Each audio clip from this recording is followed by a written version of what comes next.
조선 세자빈 봉씨 패출 이후 사라진 기록의 정체. 조선은 기록으로 유지된 국가였다. 왕조 500년 동안 이어진 통치의 핵심은 무력도, 혈통도 아닌 문서였다. 어떤 결정이 내려졌는지보다 더 중요한 것은 그 결정이 어떻게 기록되었는가였다. 기록된 결정은 곧 정당성이 되었고, 기록되지 않은 것은 존재하지 않는 것과 같았다. 조선의 권력은 그렇게 작동했다. 이 체제에서 기록의 공백은 가장 위험한 신호였다. 단순한 실수가 아니라 의도적 개입이 없이는 발생할 수 없는 현상이기 때문이다. 조선왕 조실록은 단순한 연대기가 아니다. 여러 사관이 동시에 기록하고 사후에도 교차 검증을 거치는 구조였다. 한 사람이 마음대로 삭제하거나 누락할 수 없는 체계였다. 그럼에도 불구하고 이 체계가 작동을 멈춘 듯 보이는 사건이 존재한다. 세자빈 봉씨의 패출은 바로 그 사례다. 세자빈은 왕실 여성 가운데서도 가장 정치적인 위치에 놓인 존재였다. 단순한 가족 구성원이 아니라 왕위 계승 구조의 한 축이었다. 세자의 정실이라는 지위는 곧 다음 국왕의 국모라는 가능성을 의미했고, 그 자체로 권력의 상징이었다. 이런 인물의 패출은 언제나 국가적 사건으로 다뤄졌다. 그렇기 때문에 조선의 다른 패출 사례들을 살펴보면 기록은 지나칠 정도로 상세하다. 문제가 된 발언, 문제로 지적된 행동, 이를 둘러싼 대신들의 공방, 삼사의 상소, 왕의 고뇌와 제가 과정까지 빠짐없이 남는다. 때로는 패출 이후에도 수개월 동안 논쟁이 이어진다. 기록은 단순한 사실 전달이 아니라 이 결정이 정당했다는 것을 후대에 설명하기 위한 장치였다. 그러나 봉씨의 경우 이 모든 장치가 사라져 있다. 실록에 남은 문장은 극도로 짧다. 예에 어긋난 행위가 있었고 그 결과 패출되었다는 요지뿐이다. 어떤 예였는지, 누가 문제를 제기했는지, 반대 의견은 없었는지, 왕은 어떤 고민을 했는지에 대한 서술은 존재하지 않는다. 이 간결함은 오히려 비정상적이다.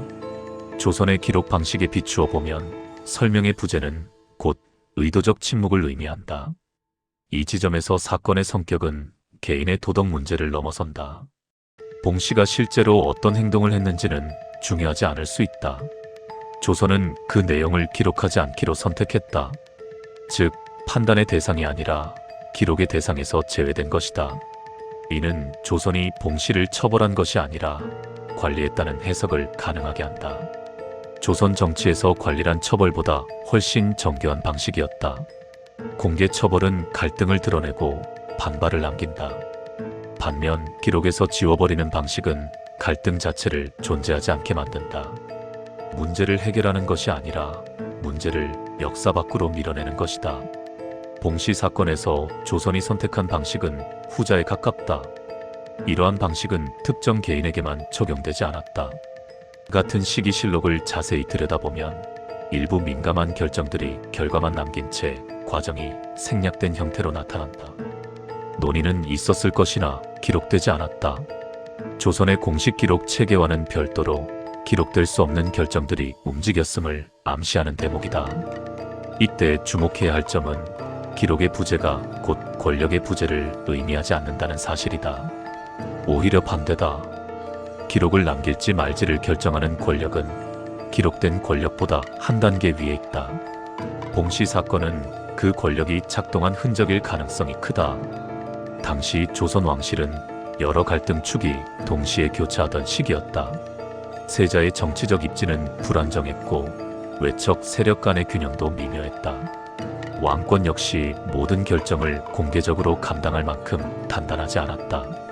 이런 상황에서 세자빈이라는 존재는 단순한 개인이 아니라 잠재적 변수였다. 변수는 제거될 수도 있지만 반드시 제거될 필요는 없다. 통제만 되면 된다. 조선이 봉씨를 기록에서 지운 것은 그녀의 존재를 완전히 부정하기 위해서가 아니라 그녀로 인해 발생할 수 있는 모든 파장을 사전에 차단하기 위한 선택이었을 수 있다. 기록되지 않은 존재는 정치적 자산이 될 수 없기 때문이다. 이 과정에서 조선의 기록 시스템은 역설적으로 자신의 한계를 드러낸다. 모든 것을 기록하는 체제였기에 기록하지 않기로 한 선택은 더욱 분명한 메시지가 된다. 봉씨 사건의 공백은 실수가 아니라 신호다. 조선이 어떤 사건을 역사로 만들지 않기로 결정했다는 신호다. 봉씨는 그렇게 역사에서 사라진다. 그러나 그녀의 사라짐은 오히려 조선의 권력 구조를 선명하게 드러낸다. 조선의 통치는 공개된 문서 위에서만 이루어지지 않았다. 문서 밖에서 내려진 결정이 있었고, 그 결정은 기록 시스템을 우회하거나 멈추게 할 수 있었다. 이 지점에서 하나의 질문이 남는다. 기록되지 않은 결정은 어디에서 누구에 의해 이루어졌는가? 공식 회의가 아니라면 그 결정은 어떤 공간에서 합의되었는가? 그리고 그 합의에 참여한 사람들은 왜 함께 기록에서 사라졌는가? 봉씨 사건은 이 질문들로 이어지며 조선의 권력이 문서 위에만 존재하지 않았다는 사실을 조용히 증언한다. 기록은 멈췄지만 결정은 이미 끝나 있었다. 그리고 그 결정의 흔적은 설명되지 않는 공백으로만 남아있다. 조선의 권력은 언제나 공식 회의실에서만 작동하지 않았다. 오히려 가장 민감한 결정일수록 공개된 공간을 피해 움직였다. 실록에 남아있는 수많은 회의 기록은 그 자체로 조선이 기록해도 되는 결정만을 남겼다는 증거이기도 하다. 기록되지 않은 결정은 애초에 공식 절차로 다뤄질 수 없는 성격을 띠고 있었다. 세자빈 봉씨 사건에서 가장 눈에 띄는 점은 폐출이라는 중대한 결정이 내려졌음에도 불구하고 그 결정을 둘러싼 집단적 논의의 흔적이 전혀 보이지 않는다는 사실이다. 이는 곧 결정이 의정부나 조정회의와 같은 공식 기구를 통과하지 않았음을 의미한다. 대신 훨씬 더 좁고 제한된 공간에서 합의가 이루어졌을 가능성을 시사한다. 조선에는 공식 회의 외에도 다양한 비공식 합의 구조가 존재했다. 왕과 극소수의 측근 혹은 왕실 내부의 원로급 인물들이 참여하는 사적 회합은 기록의 대상이 아니었다. 이러한 회합은 정책을 입안하기보다는 이 사안을 어떻게 처리할 것인가라는 방향성을 정하는 데 사용되었다. 이후 공식 절차는 그 방향을 형식적으로 뒷받침하는 역할을 했다. 그러나 봉씨 사건에서는 이마저도 생략된 듯 보인다. 형식적 절차조차 남아있지 않다는 점은 이 결정이 공식화되는 순간 자체를 최대한 지연하거나 축소하려 했음을 의미한다. 조선은 이 사건을 크게 만들고 싶지 않았다. 이유를 설명하면 설명할수록 권력 내부의 균열이 드러날 위험이 있었기 때문이다. 당시 조선 왕실 내부를 살펴보면 봉씨의 폐출은 단순한 왕실 규범 위반 사건으로 처리하기에는 지나치게 복잡한 맥락을 안고 있었다. 세자는 정치적으로 완전히 독립된 존재가 아니었고 그의 주변에는 여러 세력이 얽혀 있었다. 세자비는 그 세력 관계의 중심에 서 있는 인물이었다. 특히 문제는 봉씨가 어떤 행동을 했느냐보다 그녀가 어디에 위치해 있었느냐였다. 왕실 여성의 행동은 늘 도덕적 잣대로 평가되었지만 그 평가가 정치적 파장을 낳는 경우는 드물었다.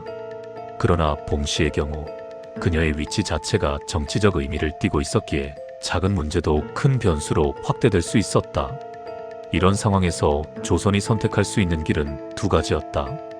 하나는 공개적으로 문제를 제기하고 정당성을 확보하는 방식이다. 다른 하나는 문제를 최소화하고 기록을 통해 확산되지 않도록 관리하는 방식이다. 봉씨 사건에서 선택된 것은 후자였다. 이 선택은 단순한 은폐와는 다르다. 조선은 기록을 지우는 방식으로 체제를 보호했다. 이는 사건의 존재를 부정하는 것이 아니라 사건이 체제에 미칠 영향을 차단하는 전략이었다. 기록되지 않은 사건은 논쟁의 대상이 되지 않는다. 논쟁되지 않는 사건은 정치적 자산이 될 수 없다. 비공식 결정 구조의 핵심은 바로 이 지점에 있다. 결정은 분명히 존재했지만 그 결정은 공적 언어로 번역되지 않았다. 실록은 공적 언어의 집합체였고 봉씨 사건은 그 언어 바깥에서 처리되었다. 이러한 구조는 봉씨 개인에게만 적용된 것이 아니다. 조선 후기의 여러 정치적 사건을 살펴보면 유사한 패턴이 반복된다. 특정 인물이나 사안이 기록에서 갑자기 희미해지거나 설명 없이 사라지는 경우다. 이는 기록 시스템의 실패가 아니라 기록 시스템의 선택이었다. 이때 중요한 역할을 한 집단이 있다. 공식 직함으로는 드러나지 않지만 결정의 방향을 조율하던 인물들이다. 이들은 왕의 의중을 해석하고 조정이 감당할 수 있는 수준으로 사건을 정리하는 역할을 맡았다. 이들의 판단은 기록되지 않았지만 결과는 기록으로 남았다. 봉씨 사건에서 이 조율자들이 어떤 판단을 내렸는지는 정확히 알 수 없다. 그러나 결과를 보면 이 사건은 최대한 빠르게, 최대한 조용히 정리되었다. 논쟁은 발생하지 않았고 반대 의견도 기록되지 않았다. 이는 단순한 합의가 아니라 합의를 기록하지 않겠다는 합의가 있었음을 암시한다. 이러한 방식은 단기적으로는 체제를 안정시킨다. 갈등은 드러나지 않고 권력의 균열도 표면화되지 않는다. 그러나 장기적으로는 기록의 공백이라는 형태로 남는다. 후대의 관점에서 보면 이 공백은 오히려 더 큰 질문을 낳는다. 봉씨 사건의 기록 공백은 바로 그런 질문의 출발점이다. 왜 이 사건만 이렇게 처리되었는가? 왜 이 시점에서 기록은 침묵했는가? 그리고 그 침묵은 누구를 보호하기 위한 것이었는가? 조선의 권력은 공개성과 비공개성을 동시에 활용했다. 공식 기록은 체제의 얼굴이었고 비공식 결정은 체제의 내부였다. 봉씨 사건은 그 내부가 잠시 외부로 비춰진 순간이었다. 그러나 조선은 곧바로 그 틈을 닫았다. 기록은 멈췄지만 결정은 이미 실행되고 있었다. 봉씨는 공식적으로는 배출된 인물이었지만 실질적으로는 기록 체계에서 분리된 존재가 되었다. 그녀의 이름은 남았지만 그녀의 이야기는 남지 않았다. 이 공백은 우연이 아니다. 조선은 기록을 통해 기억을 통제했고 기억을 통제함으로써 권력을 유지했다. 봉씨 사건은 그 통제 방식이 가장 노골적으로 드러난 사례 중 하나다. 이제 시선은 자연스럽게 다음 단계로 옮겨진다. 이 비공식 결정 구조가 이례적인 선택이었는지 아니면 조선 왕실 전반에 걸쳐 반복적으로 사용된 관리 방식이었는지에 대한 문제다. 봉씨 사건은 단독 사례가 아니라 더 큰 구조의 일부일 가능성이 점점 짙어진다. 그리고 그 구조는 기록보다 오래 살아남았을지도 모른다. 조선의 기록 체계는 완전해 보이지만 실은 완전하지 않다. 정확히 말하면 완전해 보이도록 설계된 체계였다. 무엇을 남길지, 무엇을 남기지 않을지를 결정하는 권력이 항상 그 위에 존재했기 때문이다. 기록은 중립적인 사실의 집합이 아니라 선택된 기억의 결과물이었다. 세자빈 봉씨 사건에서 확인되는 기록의 공백은 단발적인 예외가 아니다. 조선 왕조 전반을 통틀어 보면 유사한 공백은 반복적으로 나타난다. 특정 인물, 특정 사건, 특정 시점에서만 설명이 멈추고 결과만 남는다. 이는 실수의 패턴이 아니라 의도된 운영 방식의 흔적이다. 조선은 공개적 처벌과 비공식 관리를 병행한 국가였다. 공개적 처벌은 명분을 만들고 질서를 과시하는 도구였다. 반면 비공식 관리는 갈등을 최소화하고 체제를 보호하는 장치였다. 봉씨 사건은 후자의 전형적인 사례다.